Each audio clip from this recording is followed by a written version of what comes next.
जय जय गुरुदेव, जय जय गुरुदेव, जय जय गुरुदेव, जय जय गुरुदेव। जय जय गुरुदेव, जय जय गुरुदेव, जय जय गुरुदेव, जय जय गुरुदेव। श्रीमद् करुणा सागर महाराज की जय, कैवल धाम की जय, श्री अविचल दास जी महाराज की जय।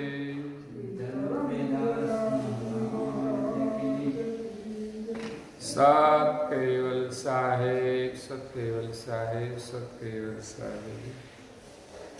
परम गुरु श्रीमद् करुणा सागर महाराज श्री रचिता पंचम स्वसंवेद यानी पंचम सूक्ष्म वेद, निजपति परम प्रभाव स्कंद है चौथा, चौपाई नंबर है 119।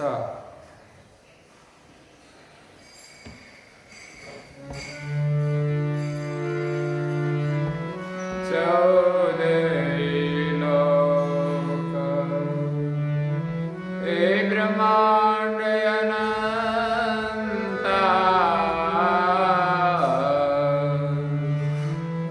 कुलचक वेपत सतगुरु महंता, कुलचक वेपत सतगुरु महंता, सजान स्वरूप करता ही जय गाये, सोई सतगुरु तनो जुग दर्शाए, सोई सतगुरु तनो जुग दर्शाए।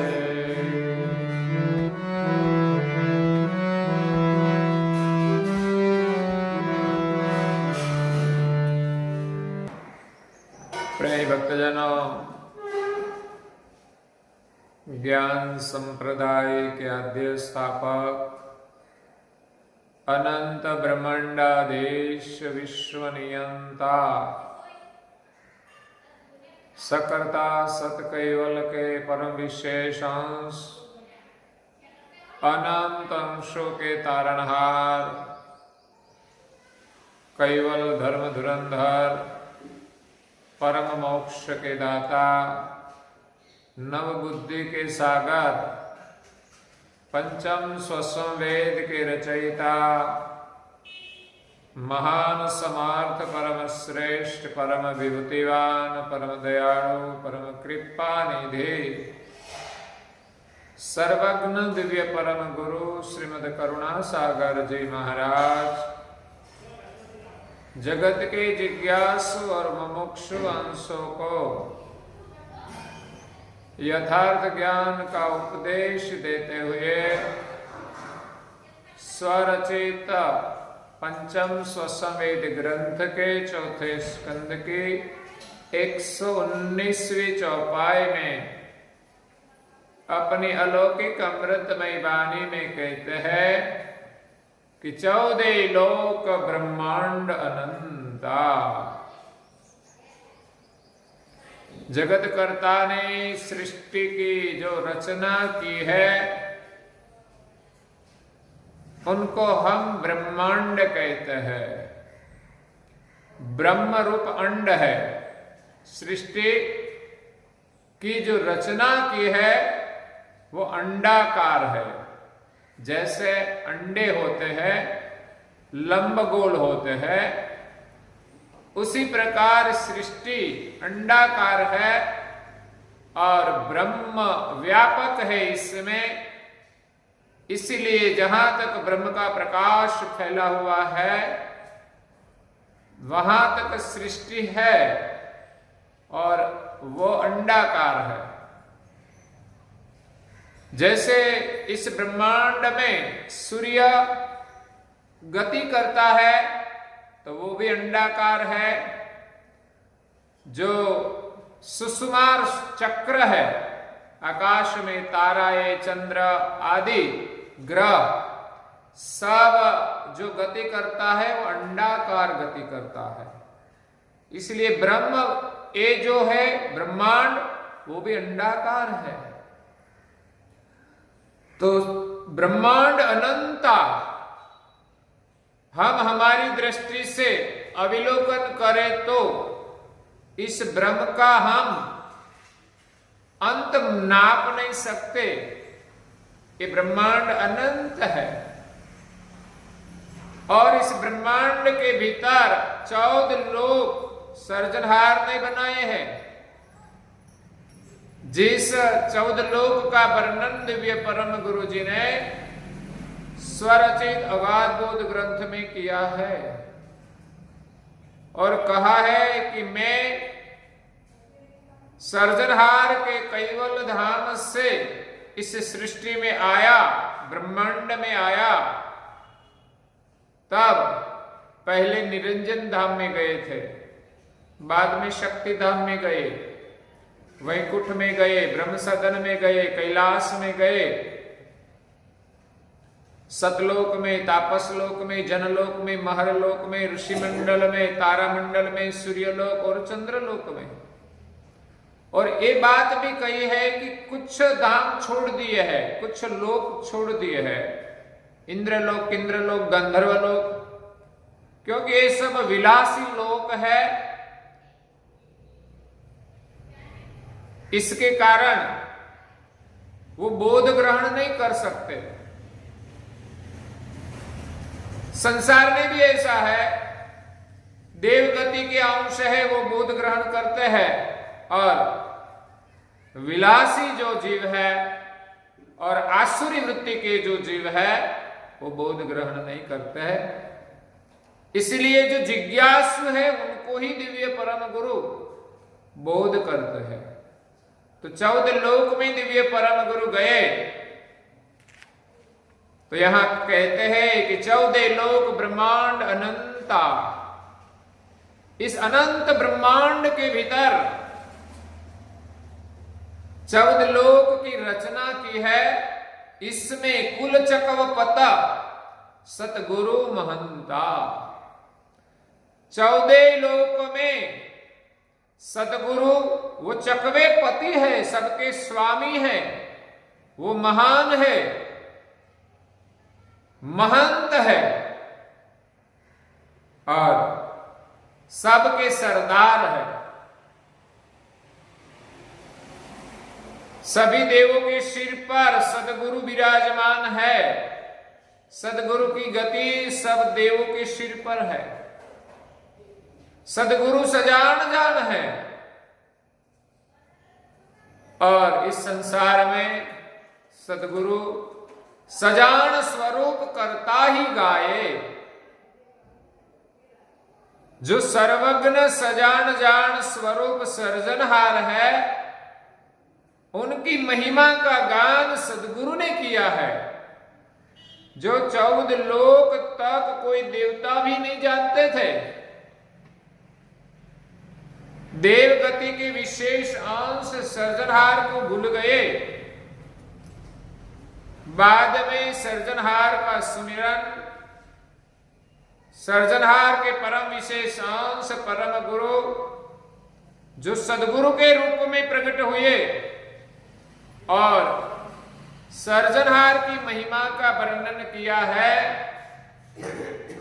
कि अपने सर्जनहार अपनी सजाति के महाद सजान जान स्वरूप है।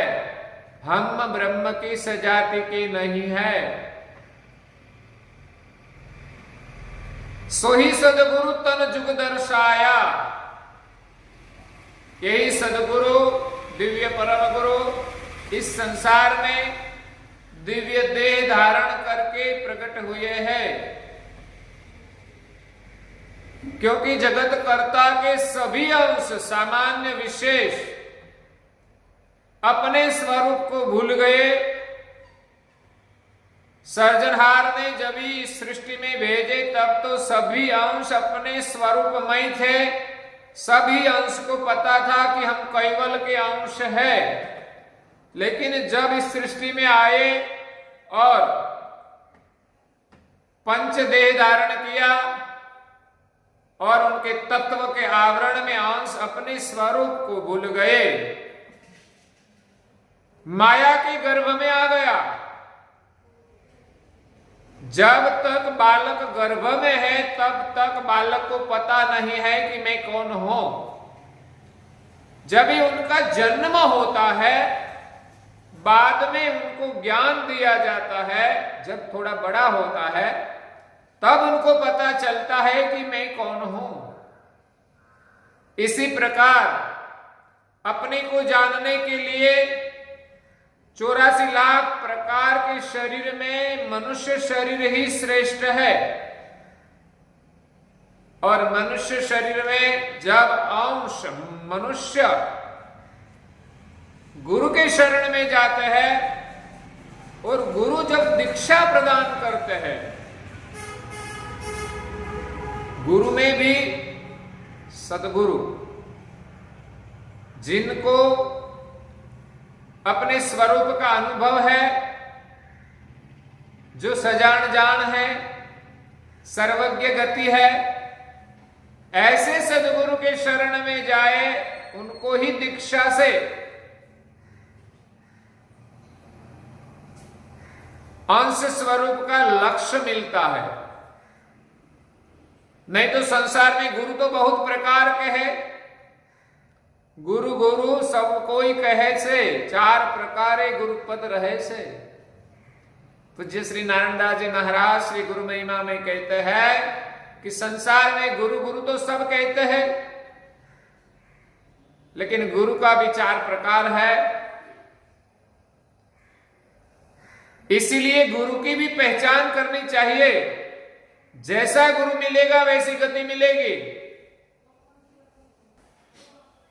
संसार में लौकिक कार्य में भी गुरु की आवश्यकता होती है। जैसे स्कूल में बच्चे पढ़ते हैं तो वो शिक्षक के पास ज्ञान प्राप्त करते हैं, तो शिक्षक भी गुरु है। इसी प्रकार हमें जो जो क्षेत्र में जाना है, उस क्षेत्र का ज्ञान के लिए हमें गुरु की आवश्यकता है। तो परोक्ष गुरु है संसार में जो परोक्ष ज्ञान देते हैं कि आप यहां सब कुछ अच्छे कर्म करें, आपको ये स्वर्ग मिलेगा। वो सब बातें परोक्ष है। पुण्य का फल कहां मिलता है कुछ पता नहीं, मिलता तो है ही। वो तो सर्जनहार का नियम है कि हम जैसा कर्म करें वैसा फल मिलता है। लेकिन दुनिया में बहुत प्रकार के कर्मकांड चलते हैं। ऐसे गुरु कि कर्मकांड करा के मना लेते हैं कि आपको मोक्ष मिल जाएगा। मृत्यु के बाद भी ऐसे कर्मकांड किया जाता है और लोगों को भ्रमित किया जाता है कि जो सद्गत आत्मा है उनको स्वर्ग की प्राप्ति होगी, मोक्ष की प्राप्ति होगी। तो इस प्रकार परोक्ष गुरु है। दूसरे है ताय गुरु, जो हमें तत्व ज्ञान देते हैं, कई प्रकार की सिद्धियां है उनका ज्ञान देते हैं, कुंडलिनी जागृत करना आदि कई प्रकार का ज्ञान है। ऐसे कई गुरु है जो हमें इस शरीर की जो सिद्धियां है उनका अनुभव कराते हैं। कई लोग ऐसे प्रभाव में आकर उनको गुरु कर लेते हैं, गुरु के शरण में जाते हैं, तो उनसे परोक्ष गुरु और ताय गुरु से हमें अपने स्वरूप का अनुभव नहीं होता। और शरीर की जो समृद्धियां है वो तो इस शरीर रहे तब तक हम भुक्तमान कर सकते हैं, वो भी हमारे भाग्य में हो तो, नहीं तो कुछ नहीं। अगर कोई सिद्धियां मिल गई तो दुनिया में हम बड़े बनकर फिरेंगे, लोग हमें कुछ और मानेंगे, लेकिन वो सब कुछ रहने वाला नहीं है, सब मिट जाता है। तो तीसरा गुरु है सदगुरु, जो हमें स्वरूप का बोध करते हैं कि हम कौन है।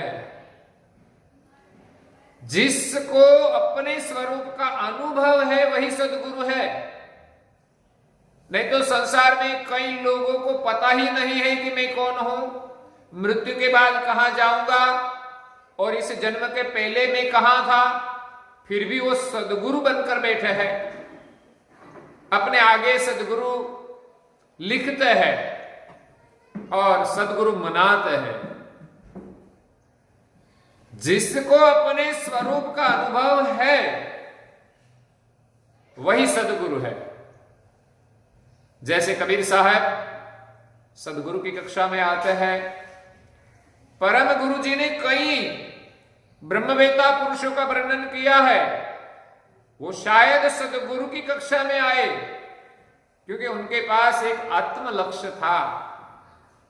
परम गुरु के लक्ष्य के अनुसार अंश का अनुभव नहीं था। लेकिन ऐसे परम ज्ञानी सदगुरु जीव को प्रकृति की चुंगाल से बाहर निकालते हैं, जन्म मरण के चक्र से बाहर निकालते हैं, लेकिन आखिर वो 14 लोक में ही रहते हैं। इसलिए फिर जन्म मरण का भय रहता है। जब तक अंश को अंश स्वरूप का अनुभव न हो तब तक अंश को पुनः जन्म मरण का भय रहता है। जैसे सृष्टि की आद्य में सब अंश अपने स्वरूप में ही थे, लेकिन प्रकृति का संग हुआ तो अंश अपने स्वरूप को भूल गए। ऐसा फिर भी हो सकता है, लेकिन ऐसे ज्ञानी पुरुष जागृत थे, उनको पता है कि माया ऐसी प्रपंची है, दुखदायिनी है, इसीलिए वो सदगुरु के लक्ष्य में जागृत रहते हैं, ब्रह्म भाव में रहते हैं। लेकिन वो ब्रह्म बन नहीं जाते, वो ब्रह्म है नहीं, वो सर्जनहार का अंश है। लेकिन वो कब पता चलेगा कि जब अंश स्वरूप का अनुभव जिनको है ऐसा सजान स्वरूप सदगुरु मिले, तब पता चलता है। तो सभी महापुरुष ब्रह्म लक्ष्य में, आत्म लक्ष्य में, देवी धाम में पहुंचे और वो प्रकृति से पर भी गए। शायद वो निरंजन धाम में हो। निरंजन जैसे कर्ता का भजन करते हैं, उसी प्रकार वो भी शायद खोज करते हो, लेकिन कोई सदगुरु नहीं मिला। जब दिव्य परम गुरु, परम विशेष अंश सदगुरु का स्वरूप धारण करके सभी लोक में गए और सभी को अपने स्वरूप का लक्ष्य दिया, तब पता चला कि तो समर्थ सदगुरु सर्जनहार के परम विशेष अंश है, परम गुरु है, जो हमें कर्ता की भी पहचान कराते हैं। सजान स्वरूप करता ही जही गाये। और ऐसे परम गुरु सदगुरु के रूप में प्रकट होकर सजान जान स्वरूप जो सर्जनहार है, जिनके संकल्प से सृष्टि का सृजन हुआ है, 14 लोक का सर्जन उसने किया है, सभी देवों का सर्जन किया है और सभी को वो जीवन देते हैं। ऐसे जीवन दाता का गुणगान पहचान परम विशेष अंश परम गुरु ने कराई है। सो ही सदगुरु तनु जुग दर्शाए। ऐसा सदगुरु इस संसार में दिव्य देह धारण करके हम सभी को दर्शन दिया है। इसीलिए अंश अपने स्वरूप को भूलकर माया के गर्भ में आ गया है। जब तक माया के गर्भ में है, तब तक पता नहीं चलेगा कि मैं कौन हूं। जब माया के गर्भ से अंश का प्रसव होगा, जैसे माता के गर्भ में बालक है, उनको पता नहीं मैं कौन हूं, पुरुष हूं या स्त्री हूं, मैं किनका बालक हूं वो भी पता नहीं, लेकिन प्रसव होता है तब पता चलता है कि ये बालक स्त्री है या पुरुष है। उसी प्रकार माया के गर्भ से सद्गुरु की कृपा से जब प्रसव होता है, गर्भ ही माया है और मां का जो स्वरूप है वो सद्गुरु है। मां ही इस बालक को प्रसव कराती है कष्ट सहन करके, लेकिन बालक जब गर्भ से बाहर निकलता है तब उनका जन्म होता है। गर्भ में तो दुर्गंध है, मलमूत्र भरा है। इसी प्रकार इस प्रकृति के अंदर भी ऐसी दुर्गंध है। इसमें से सद्गुरु कष्ट सहकर भी सभी अंशों का प्रसव कराते हैं, तब अंश को पता चलता है कि मैं कौन हूं। मां उसको पैपान कराती है, उनको पोषण देती है, तब बालक बड़ा होता है। उसी प्रकार सद्गुरु हमें ज्ञान का पैपान कराते हैं। जन्म कब होता है? जब मनुष्य सद्गुरु के शरण में जाते हैं, उनकी दीक्षा लेते हैं, तब अंश का जन्म माया के गर्भ से होता है, सद्गुरु की दीक्षा से होता है।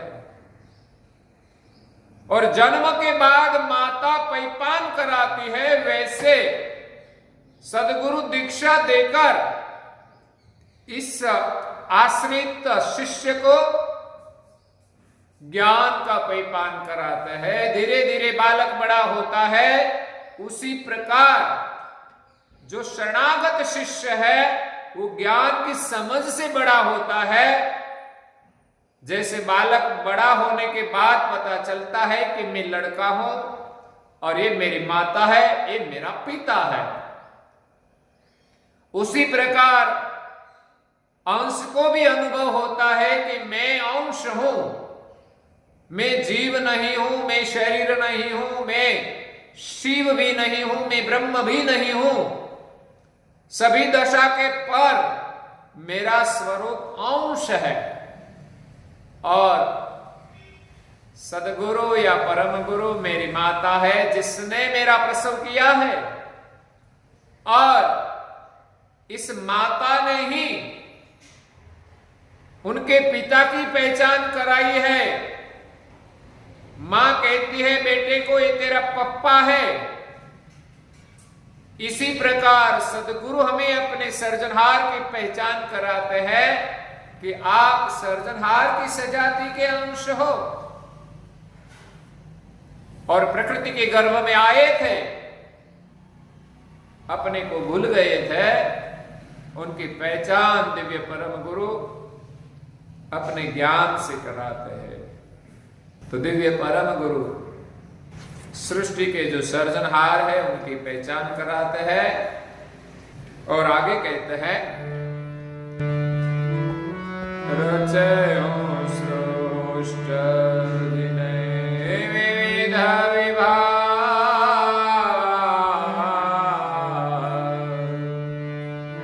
सोई को देखावन देखना गोरुया,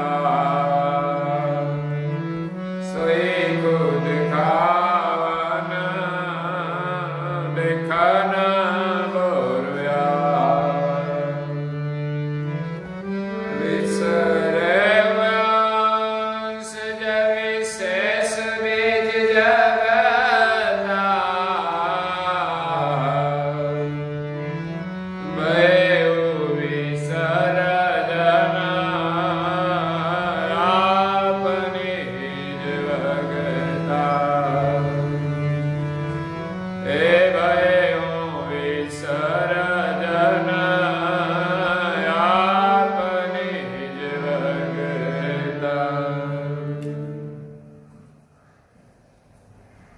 120वीं चौपाई में दिव्य परम गुरु जी कहते हैं कि रचे सृष्ट जिन्हें विविध विभावा।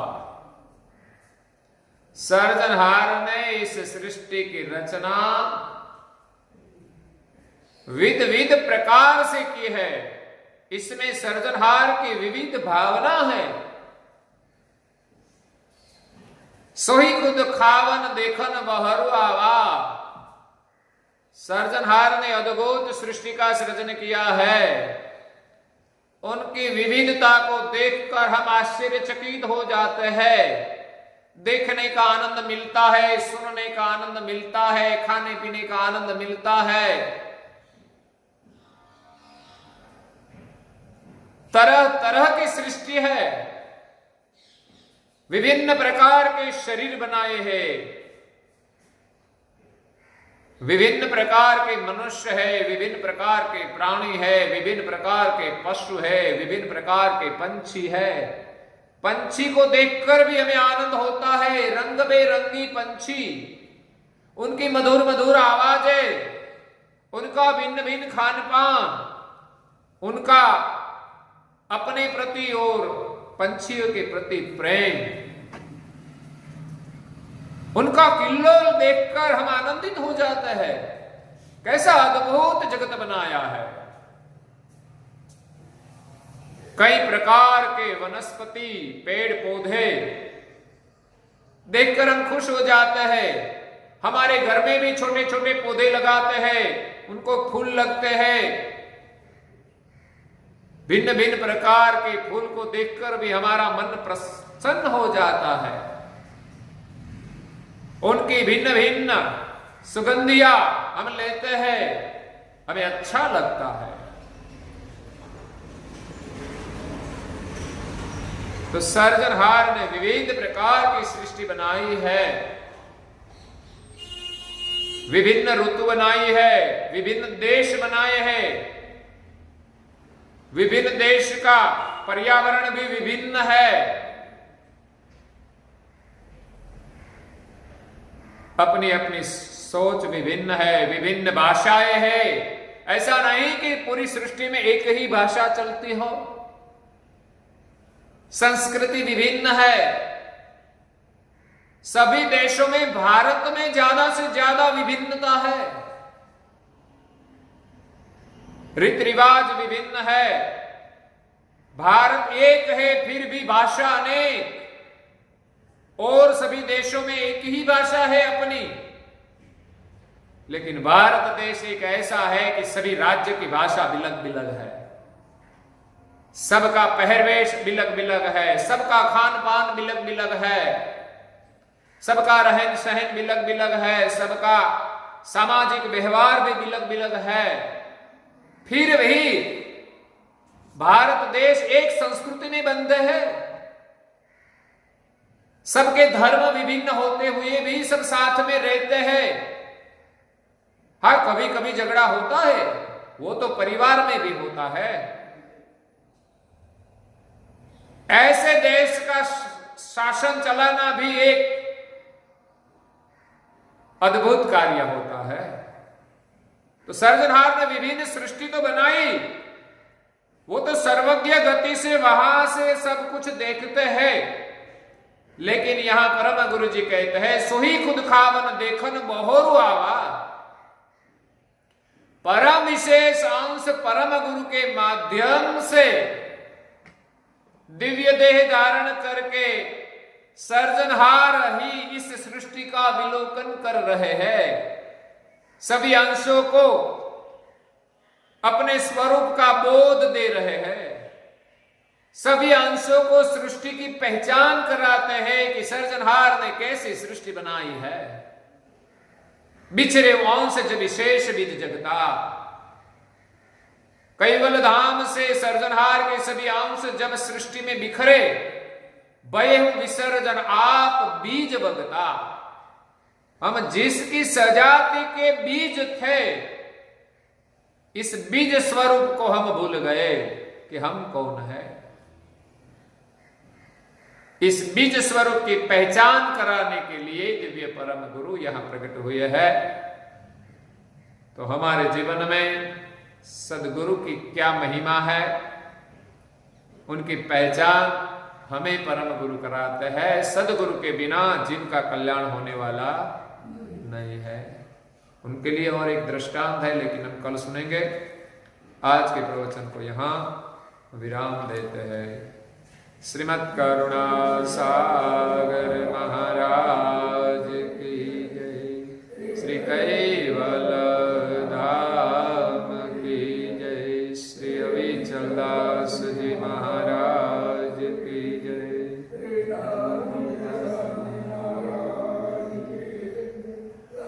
सत केवल साहेब, सत केवल साहेब, सत केवल साहेब।